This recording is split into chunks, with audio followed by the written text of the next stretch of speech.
ଲେଖାଯାଏ ସଦାପ୍ରଭୁ ସଙ୍କଟ ଦିନରେ ତୁମକୁ ଉତ୍ତର ଦେବ। ସଙ୍କଟ ସମୟରେ ସେ ଉତ୍ତର ଦିଅନ୍ତୁ ଆଉ ଯାକୋବର ପରମେଶ୍ୱରଙ୍କ ନାମ ତୁମକୁ ଉଚ୍ଚରେ ସ୍ଥାପନ। ବାକି ଲୋକମାନେ ଆମକୁ ଉଚ୍ଚରେ ନିଅନ୍ତି, ଦରକାର ପଡ଼ିଲେ ଲୋକମାନେ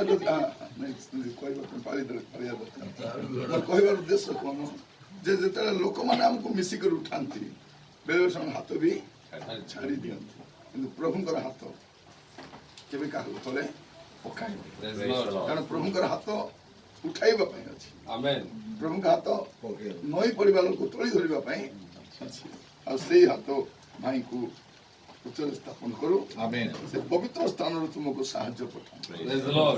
ଏଇ ବର୍ଷର ସବୁ ସାହାଯ୍ୟ ତାଙ୍କର ପବିତ୍ର ସ୍ଥାନର ଗୋଟେ ବ୍ୟାଙ୍କ ଅଛି ପବିତ୍ର